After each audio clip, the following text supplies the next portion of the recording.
question is that motion be agreed to. Senator Brown.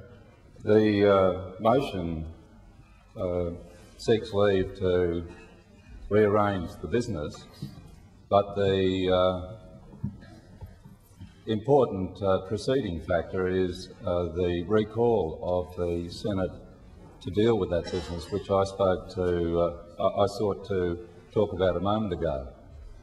What an outrageous abuse of this Parliament it has been for the Prime Minister to recall this Senate today to deal with the legislation which on any of the last 200 days, anywhere in the last 18 months, could have been dealt with in the ordinary sittings of the Senate.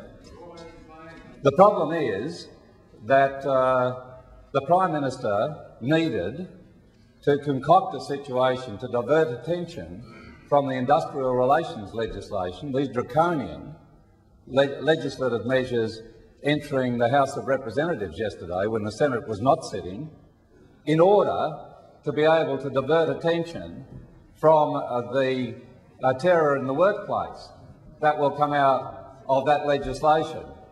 The sheer inability of people to be able to stand up with the 100 years of protection for workers with the unions in the workplace as their wages and conditions are eroded by this legislation which cuts right across that century of fair go in Australia.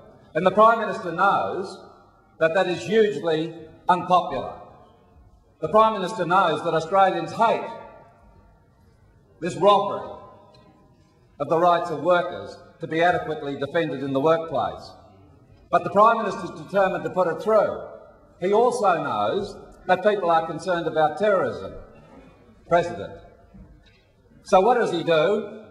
He abuses that fear by dropping yesterday, not the day before, not the day after, but yesterday, this supposed threat, new threat, against public order and safety in Australia. It's such a threat that the government's not prepared to talk with members of Parliament about it. The government refused me, as Leader of the Greens, a briefing about it.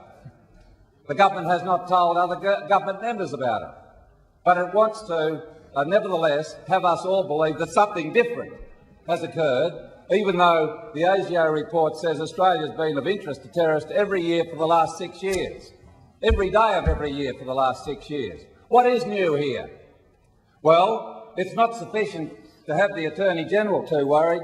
He says the measures are important that we've been brought back for today, but there's no guarantee particular action will be taken. It's feasible something might happen. You tell me which day of the last 18 months it hasn't been feasible that some action might be taken by criminal elements here or elsewhere against Australian interests. No, this is a manipulation by the Prime Minister of this country against proper process. It is a slight on this Parliament, a farce. And are we to stand here and simply say, put it through to the keeper? We mustn't say anything against any law in these circumstances. Well, we might look at the words of much greater Prime Minister Curtin, who warned 30, 40 years ago that those of us who concede for a moment of political passing great and important freedoms and liberties in our democracy are doing the wrong thing. The Greens will not do that. We will not be part of this situation where the Prime Minister is manipulating this Parliament and the people of Australia to gain political advantage.